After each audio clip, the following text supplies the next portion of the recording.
I always like to listen to that music, and sometimes I let it run through the entire course. I guess it's supposed to be upbeat and make us feel really good. Generally, most of you have had a big shot of coffee, though, in the morning, and you already have that. And we try to keep the energy level going here during the course of the program. 7 minutes now after 8 o'clock. Bill Colley with you today. Thank you for joining me. 57. We're on our way to 88 now this coming weekend on Saturday. Did you know that? We said 85, then it was 87, now it's 88. So summer is going to be coming around. A lot of people out there will be saying it's global warming.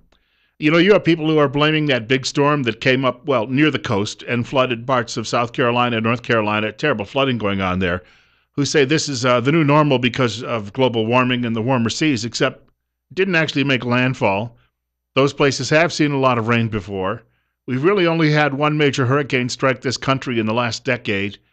So it's a bit like looking outside and saying the leaves are falling off the trees. It must be global warming. No, it happens every year. Some of the things we've got going on today. There is a need for drivers for Meals on Wheels because of a great demand that's going on with that program. We have a guest coming up a little later in the program. Jeanette Rowe from the Twin Falls County Senior Center will be addressing that issue.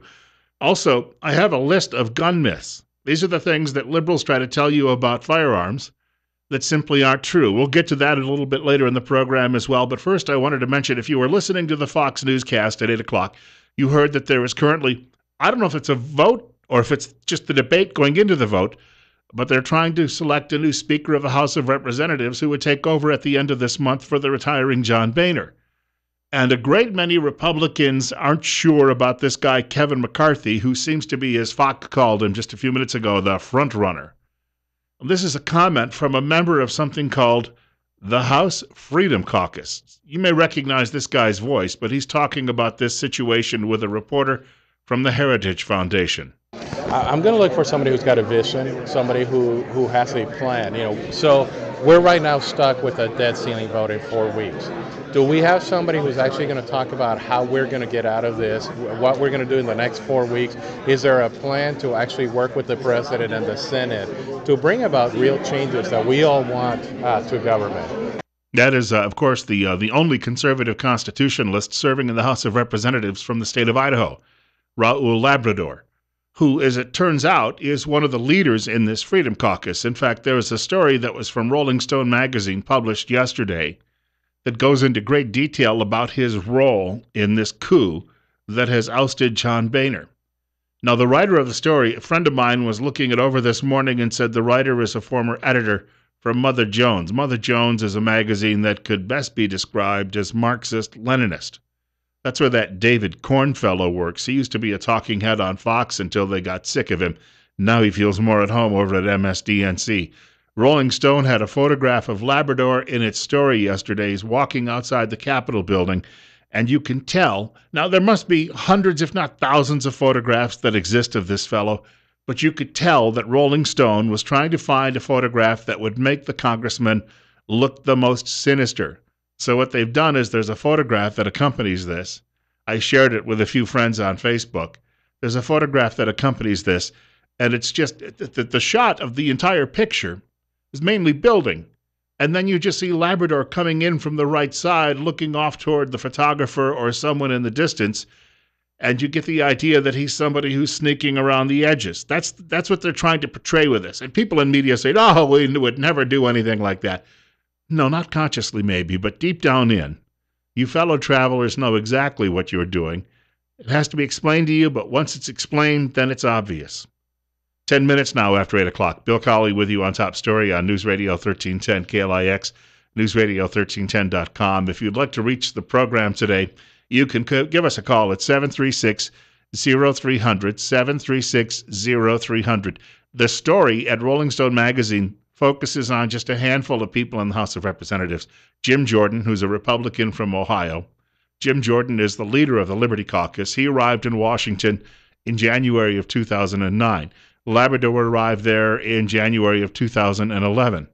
And the writer says Jordan will size up reporters with a wary smile and an alpha handshake. Labrador, his top lieutenant, is gregarious, rumpled, and far less guarded. So in other words, the story says that Labrador is the number 2 guy in this coup currently going on in the House of Representatives.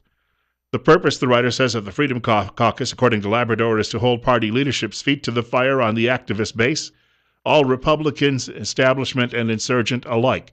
Labrador views his establishment colleagues as corrupt, the writer says, selling out small government principles for PAC donations. In other words, where's the campaign cash? Or at best, mindless. Any monkey, he said, can do what we do here if all we're going to do is what our leadership tells us to do. He went on to say that Nancy Pelosi was smarter than both John Boehner and Kevin McCarthy and has been able to play them even though the Republicans are in the majority.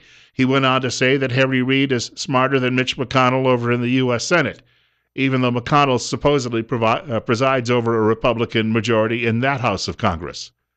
And it's quite a story here, and it says that Labrador really doesn't matter or doesn't care that he does matter, does not care what people think about what he says.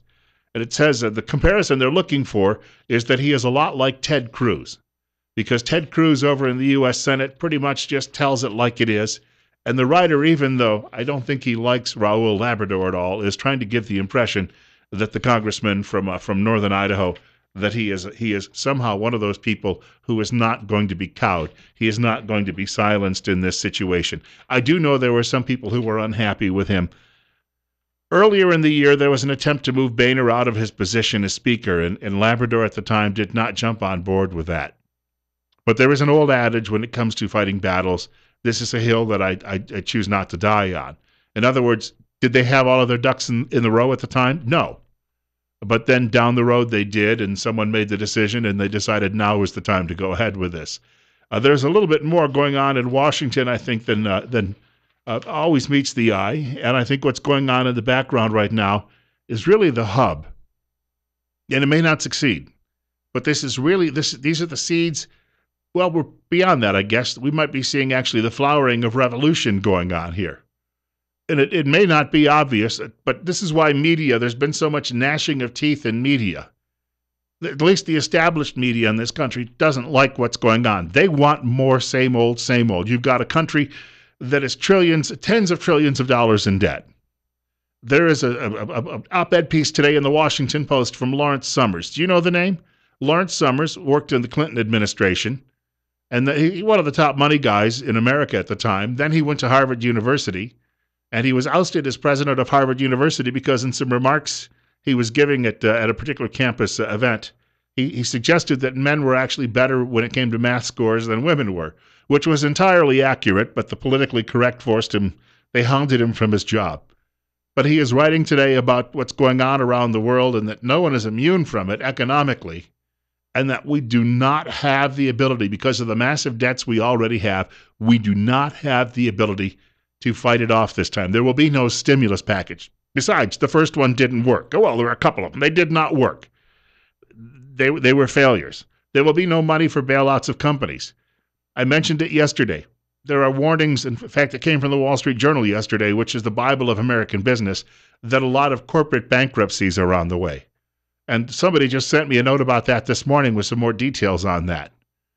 So a lot of large corporations are going to be going belly up. You know, when you heard that the workers at Chrysler, United Auto Workers, the union decided to settle with Fiat Chrysler, it may well be because they know the writing's on the wall. If you push for another couple of dollars an hour, it might be just enough to send the company into bankruptcy and maybe foreclosure, and then nobody's got any work. So all of these things are swirling around as this is going on in Washington. And the reason we're having this fight in Washington is because you have a lot of people who are willing to just go along to get along. And as long as someone is, filling their pockets with campaign cash, and they're also thinking, hey, even if I don't stay in Congress forever, and being a member of the House or Senate, you've got these big entourages that follow you around. They always tell you that you're right. You're like a prince, a medieval prince. And you become to think that you're special and that you're deserving of all of this treatment. And you don't want to give that up because it's a lavish lifestyle. It's number one, taxpayer expense and at donor expense, but you don't want to give that up. But the donor money is so much bigger than what you're getting just in a salary, for instance, from your constituents, that guess who gets hurt? The donors. And the rest of us, we get cut out of this situation. This is what people like Raul Labrador and Jim Jordan, these are what they are. These are the whole, it comes down to the future not only of this country and its economy, It's about the future of the culture too, because if the economy gets to the point where it's so stressed, if you ever read a book called The Worst Hard Time, written by a liberal named Timothy Egan, but I give him credit. He was very fair in his treatment of the book, writing how the Dust Bowl of the 1930s was actually created by bad government policy, government intervention in the market, especially the agriculture markets, about 30 years before the Dust Bowl actually got started. Combined with the Depression, it nearly broke the back of America.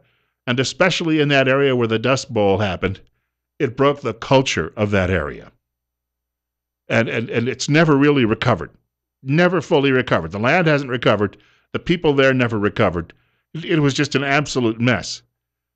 We've got people right now who are trying to figure out how we're best going to fight this, and they are swimming upstream. They are swimming against the tide because the tide is a bunch of guys, Mitch McConnell and the like, who are going down the river, and every time they see a graveyard, they whistle as they pass it as well. And unfortunately, they're not worried. It could all come crashing down, but they all figure, hey, Wall Street, what remains of it, will give me a job.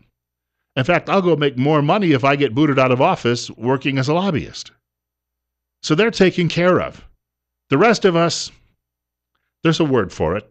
We're going to be getting, well, it probably should be left for some X-rated movie or whatever, but you understand what I'm talking about.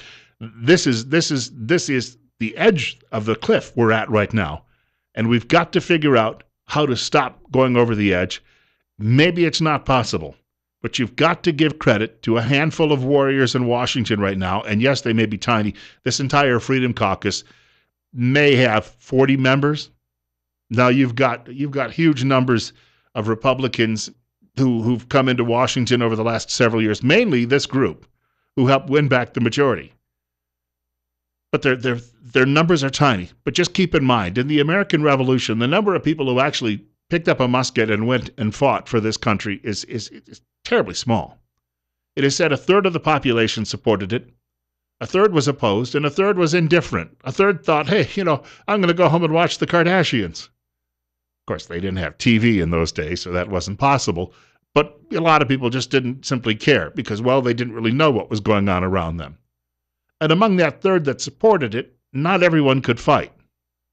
So out of that one-third, it was actually a tiny fraction that picked up muskets and went out and challenged the mightiest military power of the age. And guess what? Somehow they won. Maybe lightning will strike twice. Bill Colley with you this morning on Top Story on News Radio 1310, KLIX, and newsradio1310.com. Some folks coming by from an organization called Homework Helpers. They'll be joining us in a few minutes. We may also be seeing Ken Menzel from the Twin Falls County Sheriff's Department as well this morning. And then coming up in the next hour, Jeanette Rowe from Meals on Wheels and the Twin Falls Senior Center. Oh, got this too as well. Story out of Burley. The mayor doesn't believe there should be rabbits in the city. I don't know how you'd go about eradicating them, but we'll get to that.